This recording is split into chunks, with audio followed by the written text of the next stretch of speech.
laawol kisal ko laawol peewal e ɓantal. jiyaɓe Allah to liɓe masjidi Thayba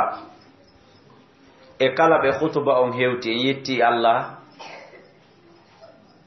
en seeditike ala reweteɗo e goonga nafa rewɗo lorra mo rewali sowna kanko Allah. En seeditike nelaaɗo meɗen Muhammadu ko jiyaɗo Allah ko nelaaɗo Allah. jiyaɓe Allah en wasondiri mi yamiri hoore am mi yamiri on hulgol Allah kala ka wonɗen kene e gundo hulen Allah ka golleli meɗen e ka galleli meɗen wawen faamude ko beetum jaɓen koddori e makko on fiiji ɗin ɗi sansa en wuray hakkunde kulol e hoolare e ɓuttu, hakkunde nawnugol e sellugol, hakkunde wurugol e maayugol, hakkunde weelegol e haarugol. duumagol piiji ɗin ko hunde nde andanɗa hoorema wawata wonde. ko on tigi fowti wo ko be tampere arakene, ko on tigi tampi wo ko be ɓuttu e welo welo arakene. hada min almaqadirillahi jalla wa ala. ɗum ko jeeya ɗum e kudduriyiji makko kanko Allah. Qhoutba men on ko woni en yewtude ko fi reenagol e ɗi naafilaji. no anda non goɗɗo renike e naafila wu tuma o gayni farilla o wattugol yili moƴƴa reno e naafila o. Qhoutba on hino yewtude en ɗum ibadallah ittaqullaha ta'ala fa fi dhalika falyatanafasil mutanafisun. hule Allah tabaraka wa taala musidɓe julɓe on yo hulugol Allah ko ɗum ɗo folondirayɓe adondirayɓe hani folondirde fi muɗum. wana wonɗen noon folondirde darnugol sodugol otoje jombugol rewɓe jiido ɓiɓɓe majjana en wonde hiɗen folondirde fi ɗum. awa noon ko ngol kulol Allah folondirayɓe ɓuri handude e folondirde fi mum. yo ɓe uddinde ɗo yonde ɓay ɓeeɗa ɓaragol ngol arɗo hey alfamore ƴawɗo an fo e maɓɓen yayli ha feƴƴiti yo maɓɓen kadi ƴeɓo ɗon ɓatto ga.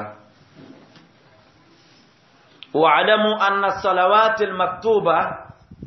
wajibatun ala al-muslimi al-balighi al-hurri wal-'abd wal-muqimi wal-musafiri was-saqimi was-salim على مراعاة أهوالهم في الفقه الإسلامي. فالإنسان المسلم قد تفوته هذه الصلوات تهاونا بها أو انشغالا عنها أو في حالة المرض أو السفر أو في حال النزعات الشبابية ويصعب عليه تدارك ما فاتته من الصلوات المفروضة. yo en andu nde ɗo julde farilla ko nde waɗɗinde e dow kala julɗo hellifaaɗo. foti ko jiyaaɗo, foti ko dimo, foti ko ñiiɓuɗo himo ka makko, foti himo voyasude, foti himo nawni, foti himo hisi. yo en anndu julde nden deke tun a woni julɗo, a woni hellifaaɗo, fewndo ɗon kadi hiɗa mari hakkil a feeta julde nden nde woni farilla e hoore ma. ɗum ko yen fellutu ɗum. joni noon e nder o alhaali ka julde nden woni farilla e o sikke wo ala kenen ngo kadi le julde nden yeeboraymo sabu nawnare o nawna ha o hilno ɗum o accita juulugol, sabu voyage ngaɗa sabta ha o hilno ɗum o accita juulugol. kippagol amen noker kaari tawi waɓutu kaari jo feƴƴi ɓe ronkuno juulude ɗum ɗon o nelaka ɗum goy ha na ɗum kono hiɗen andi no waɗa e hoore wersindiɓe ɓe. kenen ngo nde julde no fuutoramo sabu occupation ji aduna yankeji sempe. kenen ngo nde julde no fuutoramo sabu sagatalankaako ko fewndidi hocco cikko. jon noon o ronka wawude hewtitagol konko fuutinomo, yani o ronka wawude aransude réparude konko bonirnomo. ka tappo place ɗon honɗum ɗe ɗo julɗe naafila ka uddangol en ɗum ɗon. ibadallah, inna min sa'ati al-islam ala ahlihi an fataha abwabu at-tadaruki fi jami'il ibadat faqad dafa'ahum wa harradahum an yatadaraku qabla fawati al-awani bi salati an-nawafil fima intaqasa minhum min as-salawati al-maktuba li halin min al-ahwali al-madhkurati sabiqan. Ino jeya e ko andirton dina men islam kanko dina newende, ko dina yurmende, kanka ka wowlata hunde wotere asa waɗi ɗum awa ko ɗum sa waɗa ɗum lanni kanka dina men kanka ka waɗata ɗum ka yetto ma waɗɗum ɗa sa heɓal feere ɗum ɗon ɗumɗa sa heɓal feere ɗum ɗon ɗumɗa he a sa heɓal feere ɗum ɗon fo warrani sa heɓal feere ɗum accu ɗon ko haajuma dina men kanka alda e ɗum. Dina islam ka udditi dambugal yaajungal fii ka yeebuɗo gooto e farillaji dina kan ka o naatira o yoɓa dendanangal dewe ɗen, woni ko julde nden, woni ko korka kan, woni ko ɗumɗa, woni ko ɗumɗa, ɗum be ko fuutorma e dina kan islam no udditi dambugal yaajungal ngal wawata rewde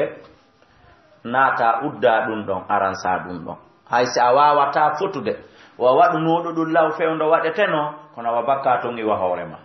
tawa lettoytaka fi ɗum ɗon. Islam waɗani en ɗum ɗon ko newende noon ɗum ko ɓuttu noon. jon noon haray ko yo on hittin immorde ɗuɗɗingol naafugol julde nden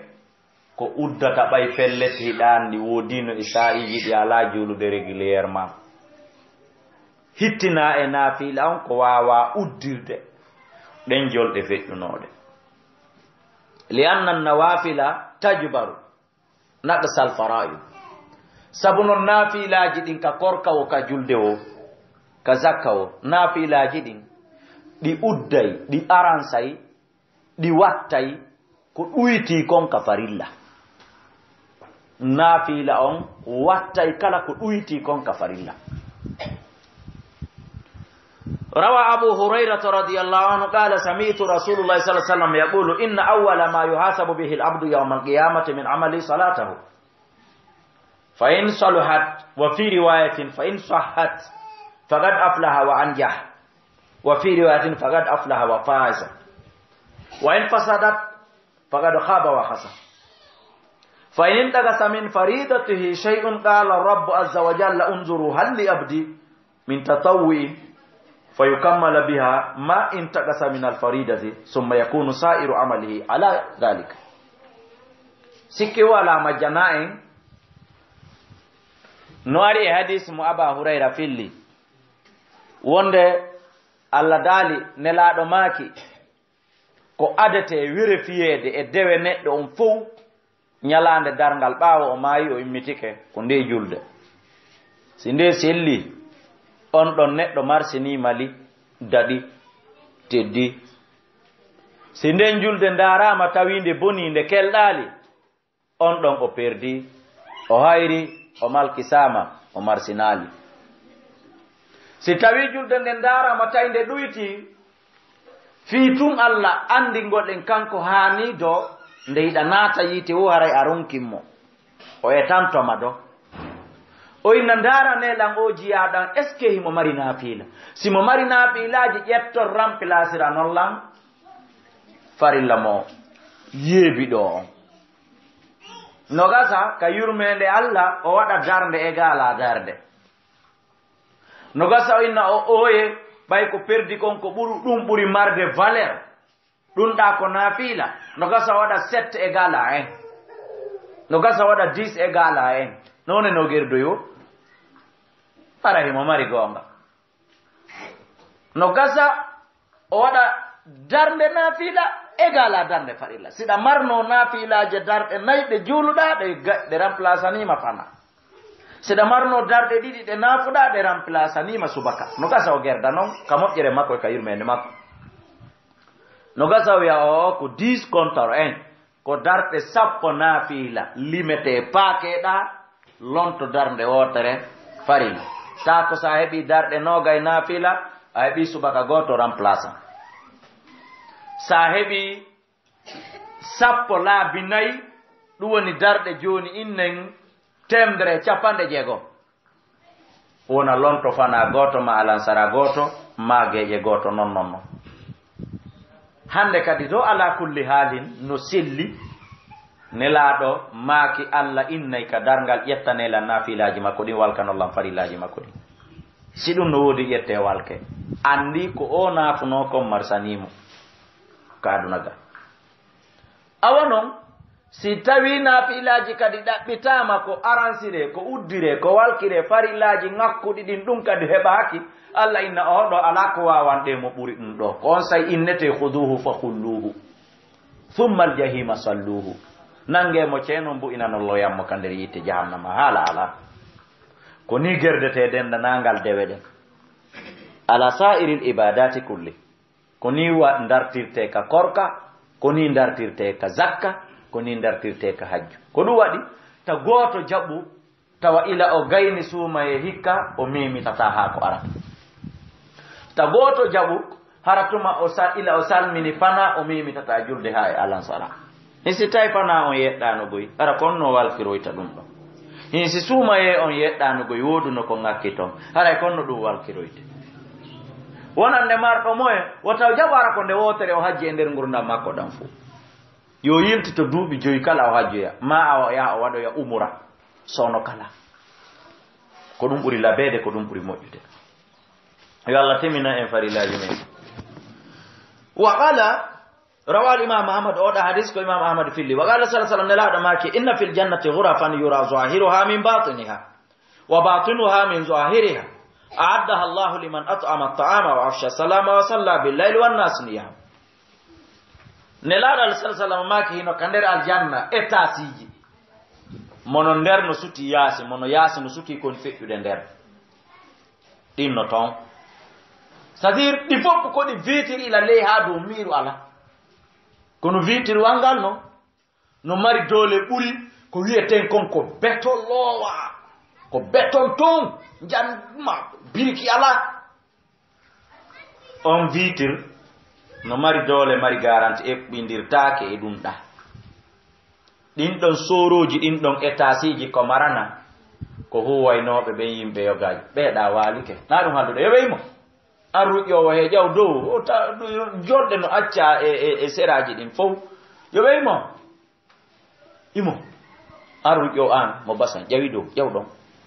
ɗon jolɗe ɗen no waɗa tawi ko marana ɗum ɗon ko ɓeeɗo ñamminayɓe ñaamete ittayɓe sadaka neema toujours ɓe defayɓe nodda yimɓe ɓen ko alda e ndaaro ko alda e koyɗi sono kala ɓe defay ɓe nodda yimɓe ɓe yimɓe ñaama ma ɓe defay ɓe naɓana yimɓe ɓe ñaama gotele ɗiɗi na be ya defo a noddaɓe kama wona ya defo rondoɗa naɓanaɓe kama giri tun ha hara ko an ñammini ɓe ñaamete e to amu taam ñammingol ñaamete no mari baraji ɓuri sadaka mbuuɗi sikke wo ala nelaɗo no landa nokku go ayyu sadaqati afdal qala saɓoyu ma in kon ɗum ɓuri moƴƴude e sadakaji ɗin fof ɓe jaabi ko yarnugol ndiyam yon noon kala mo ɓannanɗa ñamete ko fanɗi o a ɓannanayi mo ɗon gobule hun ndiyam ma chaché hun koya ma sippa hun koya e ko nanta tawi ɗum ñammingol ñamete goo ɓeɗo sakitayi ɓe salminago mo ɓe yoɓe hiwroto ɓe tefa kaari hiwritoto lan ka hiwrototako ɓe tefa kaari kañum si tawi lan hiwroto ka hiwrotako kuni tun noon ɓe tefay o nanayi ka o nanata sa andi ko risque sa salminimo ɗon a sikka o nanayi a nanama ka salminamo fi tawimo assalamu aleykum o duwama wiidemo aleykum salam o ronka wiide nde yiɗa salmina goɗɗo ara yiɗa mari yaqin o nanayi wiyama assalamu aleykum e ɓe ɗo immotoɓe jemma juula hara yimɓe ɓen no ɗaani golla ɓe ɓen ɗiɗo piiji tati ko ɓen maranaɗi étasiji ɗi wi'uɗen ɗa yo Allah waɗen jeyaɓe waɗa ɓe ɗiɗo tati jeeɗen e honnoyteɓe ɗiɗa étasiji enen fof e ɓe gureji meɗen aqulu qawli hada astahfirullah li wa lakum fastaghfirunna wal ghafurur rahim alhamdulillahi rabbil alamin rafi'u darajati liman ittakhadha fi dhalika sabilan ashhadu an la ilaha illa Allah wa la sharika lah wa ashhadu anna sayyidana Muhammadan abduhu wa rasuluhu. Al-khutbatu thaniya en yetti Allah tabaraka wa ta'ala bantowo darajaji wonande ummo yidi bantande darajaji en sediti ka ala reweteɗo e gonga nafarewɗo loromo rewal sona kanko en sediti ke nelaɗo meɗen mon sallallahu alaihi wasallam ko jiyaɗo Allah ko nelaɗo Allah ibadallah jiyaɓe Allah inna nawafil as-salati mutanawwi'a lakinnaha tahdifu ila ghayatin wahida. Jiyaɓe ande ko wi'ete kon julɗe nafila no serti no woni façon kono hadafu majji on fof gotum ko addumba e ɓannumba kono mba hirsire ɓe ɗawi addemba ɓe ɗawi ɓannemba fof hadafu gon ɗum kono mba hirsire jokka kono façon nafilaji no ammo basan ƴaw ɗon daari yonde nde yeeso ma ɗon tigi jaɓutindinide ɗum a yanki meɗen janga kalandiri yehum ɗo goɗɗo no yaafe fihi mo uddi yonde yeeso makko yon noon enen yiyen ɗum no udditi ɗon fanke mbudde fi tum ɓay ɓara gongol no foti ma on place ɗon no place moƴƴa jooɗe moƴƴa goɗɗo naata noon ayi goɗɗo naatu ɗon julɗe naafilaji ɗen hiɗe serti kono objectif majji on ko gootum wa hiya at-taqarrubu ila Allahi azza wa jalla wa talabu mardatihi wa na'ama'ihi. kon ɗum woni hadafu kala julde naafila noone no nde gerdawu kon ɗon hadafu mayre o ko fi heɓugol wela ye Allah ko fi heɓugol aljannaji makko ɗi ko ɗum. wa min hadihi nawafil no jeeya ɗiɗo naafilaji tahiyatul masjidi hiwragol juulirde si on tigi hewti o ruƴƴa darɗe ɗiɗi si o jooɗo ko naafila ɗum ɗo woni façon feere jum. wa dhalika fi kulli waqtin dakhala fihi almuslimu almasjida ɗum ko kala waɓutu nde on tigi naati ka juulirde li gawli sallallahu wonande maako ne laaɗo ida dakhala ahadukum almasjida falyarka rak'atayn qabla an yajlis. sabu maako ne laaɗo si gooto e mon ari ka juulirde yo juulu ɗiɗi so jooɗo ko ɗewete tayyatu masjidi leerbe kono pooɗodiral seeɗa hino e oɗo mas'ala karama koɓen no jindi ɗo seeɗa ɓe jindiri sabu luutondirgol faamuji ɗin woɓɓe ni ko leer be leer ɓay tunne laaɗo maki ida ata ahadakumul masjid heɓe felliti goɗɗo naatay ka juulirde fewndo nange tumbi hoore heɓe anduno yanayi goɗɗo naatugol ka juulirde fewndo nange fuɗata ɓe maki tuma nde on tigi ari wo ko yo ruƴƴu ɓe maki ala sa yittintinaɗo leer nde yoɗɗa ko yaru woɓɓe ni oye ɓay tunne laaɗo haɗi juulugol e ɗi sa'iji ɗatata tuma subaka salmina ha nange towa e tuma nange tumbi hoore ha nge liiƴo e tuma alansara salmina nange ngen fokkito e mutugol ha nge muta ɓaytunne laaɗo haɗi julgol ɗiɗo tati haray ɗum ɗa kadi no naati ɗon ɓa tahiyatul masjidi ɗum ɗon kadi ko julde ela ɗon haɗi julgol e nder ɗiɗo sa'iji ɗat tahiyatul masjidi ɗum kadi ko julde woɓɓe naati ɗon ɓen ɗon inni joni hara si on tigi ari ka jullirde ɗiɗo sa'iji na yo ruƴƴu yo jooɗo o rampira sira honɗum subhanallahi alhamdulillahi wala ilaha illallah wallahu akbar ɓe jokkuɗa e maɓɓe hoyɗa mari gonga ɓamo jokkuɗa e maɓɓe ɗo innetake ko Abdoulaye Kalla jokkuɗa ko cheikhuɓe docteur ɓe waliyaɓe Allah laawol be woni ko yaari ɗum ɗo ko jeyaɗen e julɗe naafila. wa minha as-sunanu qabliyatu wal ba'diyya hino jeeya ko wiyete kon julde naafila sunna juuleteɗe ɗen adi kala waɓutu e ɓawti kala waɓutu ko ɗe wiyete as-sunanu rawatib sunnaji jokkondirɗi ɗin e julɗe farilla ɗen ɗen kadi koɗi sunna kono wiɗen façon julɗe sunna on fof wiɗen objectif majji o ko gootum ko fii tun ha wawa heɓde yarluye Allah on nema Allah on welo welo Allah aljanna makko. wa hiya ko wonata ɗen kadi fa fi salati subuhi tusannu salatu rak'atayil fajri ka julde subaka hino sunnina ruƴƴugol ɗiɗi si subaka juule. wa fi salati zuhr ka julde fana 4 rak'atin qablaha wa 4 rak'atin ba'daha julde fana hino sunnina darɗe nayi adi fana darɗe nayi ɓaawo fana. wa fi salati al-asr ka julde alansara ɗon kadi no sunnina 4 rak'atin qablaha darɗe nayi adi alansara ɓawti alansara ala. wa fi salati al-maghrib ka julde futuro ɗon kadi hino sunnina 6 rak'atin darɗe 6 ba'daha ɓaawo alansara ɓaawo yani futuro afwan adi futuro ala wa fi salati isha'i ka julde geeƴe 4 raka'atin qablaha wa 4 raka'atin ba'da julde nayi adi geeƴe e julde nayi kadi ɓaawo geeƴe no ardiri ni e riwaya ɗo kadi koko wiwɗen kon no lurra ɗo kadi woɓɓe goo riwayaji goo si a ndaari ko nayi adi fana ɗiɗi ɓaawo fana ɗo noon o riwaya mo adduɗen ɗo ko nayi adi fana nayi ɓaawo fana riwaya go nayi adi fana ɗiɗi ɓaawo fana riwaya go ɗiɗi adi fana ɗiɗi ɓaawo fana ayi riwaya go ɗiɗi ɓaawo futuro o liyede jeego ko wi'a ɗo ko kono e kala gotele ɗi riwayaji ɗi jokkuɗa ɗo madama anni e ma on ɗo ko ñentingol bindi ko ñentingol sunna hara hiɗa hawriti a wopita par ce que ɗiɗo fof na an sinki ɓe lutodirɓe ɗo kadi goto kala ƴetta e feeri mum yani goto kala ko selon no naniri hadise o ha min nde ko ni mi faamiri ɓe firimo e hoore ngal lurral ɗon sifa ko wolɗen ɗa kon nane ala kulli haalin do duumo ko batte alansara e batte subaka ɗeɗo ɗiɗi bittifaqil ulama e fottanegol joomiraɓe gande ɓen fof la salata ba'dahuma julde ala ɓaawo ɗeɗo ɗiɗi ala hay goto e riwaya innomo salmini alansara e ruccu ala hay goto e riwaya innomo salmini subaka e ruccu ɗon hino fottana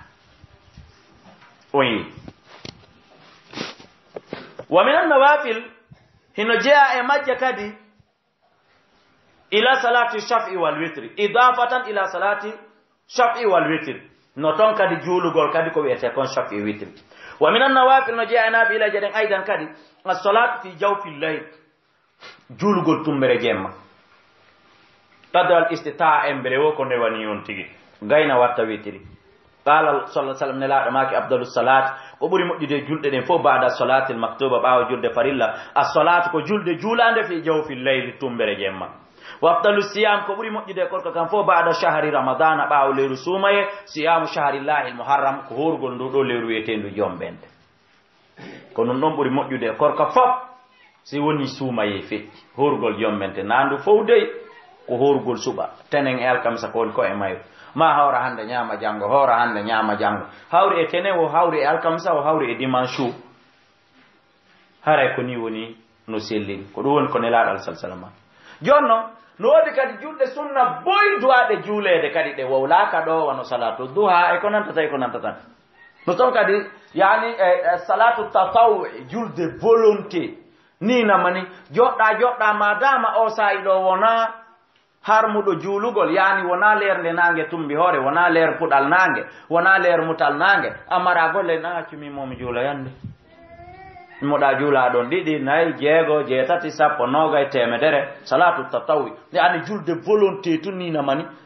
mo landike ma nasuna nu rawatibi wonɗa julde ɗon par ce que na fana heewi sakko on a ruƴƴewin adi fana wona salatu duha wonɗa julde ɗon ay wona julde jemmare wonɗa juule wona chafe witri kadi wonɗa julde ɗon yani salatu tatawwi nden kadi hino ton juula tun nina mani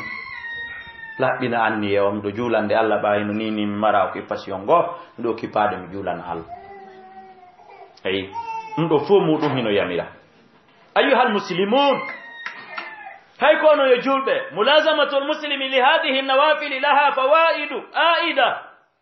duumagol julɗon e ɗe julɗe nafila no mari nafooreji ɗuɗuɗi ɗi kontotako alal qa'imi biha ɗuɗuɗi e hoore darnuɗo ɗi e hoore ñinnuɗo ɗi famin hadi l fawaid no jeeya e nafooreji ɗi alhusulu ala mawaddati llahi taala wa mahabbati heɓugol giggol allah ngol li qawli sa sallam li qawli subhanahu wa taala sabu daalol allah inna alladina amanu wa amilu salihati sayajalu llahum rrahmanu wudden ɓeɗo gollayɓe golleeli moƴƴi allah waɗanayɓe giggol allah yiɗa ɓe o yiila kadi ɓerɗe yimɓe ɓen ɓe wona yiɗuɓe on tigi kadi ayi sabu duumagol e ɗe ɗo julɗe no wona sabu muyban on tigi wona yiɗaɗo wa minha hino jeeya nafooreji ɗi rafu'ul maqam wa darajat townegol darajaji ɗin ka adunawo ka laharawo on tigi wona aaden darjinɗo aaden towuɗo qala taala wa min alleyli fatahajjad bihi nafilatan laka asa an yab'athaka rabbuka maqaman mahmudan ñinnude julde no gasa Allah tabaraka taala ibmitinoyte e darorde yettininde nde ay ja ñinnugol julde nden sabi mbina heɓgol darorde yettininde wa mina istijabatu du'a no jeya e nafoore ɗuɗɗingol juulugol fi jaabinanegol du'a hara wona jaabinanteɗo du'a li anna al juhda al kabira fi l ibadati wa du'a yuhdisu saqlani l mawla sabu noon ɗuɗɗingol waɗugol jihadi jande ni foti e nder dewal ngal foti kaka julde foti ko honto ko heɓay ɗum yani moƴƴereji giɗo moƴƴereji joomi wa minha jalbul khairat wa sa'ati l arzaq ino jeeya e nafoore o ɗuɗɗingol juulugol pooɗugol moƴƴereji e uddital arsikeji o daf'ul madarrat e juñugol lorraji pottina ede la yaruddu qadara illa du'a'u ba'da al ibada ko waɗi noon ala ko ruttata koddori e Allah mo o hoddirannoma ɓuri ɗuɗɗingol rewgol mo e ɗuɗɗingol du'agol ma toromo wa jahidi nafsaka bil qiyami bi hadihi nawafil layla nahar ɓiƴu wonki makin tinnoɗa e makki ɓiƴuki forsaki fi daranagol oɗo nafila jemma e ñalorma tasdadu hubban inda Allahi taala ɓeydoɗa giggol janol ka Allah wahtiraman baligan e teddugal timmugal indal muslimina e jungo julɓe ɓe are ko ɗum ko torondiri ɗuɗɗinen julgol nafila ɓaawo noon en timmini farilla ɗuɗɗinen julugol sunna ɓaawo noon en timmini korka farilla ɗuɗɗinen ittugol sadaka nafila ɓaawo noon en itti zakka farillajo on normal no haniri hande kadi ɗuɗɗingol men ɗum pollo fo tawi ko ɓeydi juuri e hoore juuri ko fiyondi ɗuuɗ na fiyondi welu kono noon ko ndi ɗuuɗata kon hino moƴƴani joom mayiri hiɗen andi hittinindi ɗum ko ɗum woni ko Qhoutba on woni ko yewti en fii muɗum andintini en fii muɗum hara en haaɗay ɗo de wiya rabbana atina fi dunya hasanatan wa fil akhirati hasanatan wa qina adhaban nar rabbana hab lana min azwajina wa dhurriyyatina qurrata a'yunin waj'alna lil muttaqina imama yalla ɓeyda en newende makko nde yalla ɓeyda en yaajede makko nde woodi boytoriɓe du'a woɓɓe no tori du'a no nawni woɓɓe no tori du'a fi jiidi woɓɓe no tori du'a fi marchandise ji ɗin no kali woɓɓe no tori du'a tumboye mum no jattede woɓɓe no tori du'a fi dewgal fi hoore mum yo jombe ma yo jombu ma no torani ɓiɓɓe muɗum ɓen du'a woɓɓe no tori du'a fi heɓugol kaydiji fi yaagol woɓɓe yehi yaagay ni no tori du'a fi heɓugol kaydiji gaseteɗi heɓade ɗin ton siko yo golle heɓo woɓɓe no tori du'a no naadi kaydiji fi ɗaɓɓere golle yani e umurun shatta piiji sertuɗi ya allahu ya rahman ya hayyu ya qayyum ya alimu ya hakim ya ali ya azim hiɗa andi ko hombo e hombo woni ko tori on tigi du'a hiɗa andi e nder ɓeɗo toriɓe du'a goto kala ko honɗum an yamo jibol modo taro ittan goto kala e maɓɓe ande ko wondi ko okkor goto kala e maɓɓe faale mo on tigi wondi o huntan goto kala e makko haaju mo on tigi nangi o yamo jibol modo taro yo Allah wonu ballo men e dendanangal alhaaliji men yo Allah yaafo en ɓuri ko wonɗen tuubude ko yo Allah hisin en ɓuri ko wonɗen reenade ko yo Allah yanñan en o arsika en ɓuri wakkilare ko wakkiliɗen ko yo Allah surru en ɓuri ko wonɗen reenade ko ya Allahu ya mujibul mudu tar yo Allah sellin en ɓuri ko wonɗen ñawdade ko yo Allah faamin en ɓuri ko wonɗen jangude ko yo Allah fewnan en ɗo durriya men ɓuri ko wakkiliɗen ne'ugolɓe ko yo Allah ne'a en yo Allah janna en yo Allah ñawda en torki Allah tabaraka wa taala mo be e ande mum yo Allah ittan ɗum mo be e faale mum yo Allah o okko ɗum mo be e haaju ko nangi yo Allah tabaraka wa taala o huntamo ya ilaha al awwalina wal akhirin ربنا آتنا في الدنيا حسنة وفي الآخرة حسنة وقنا عذاب النار وآخر دعوانا أن الحمد لله رب العالمين أقم الصلاة LAAWOL KISAL ko laawol peewal e ɓantal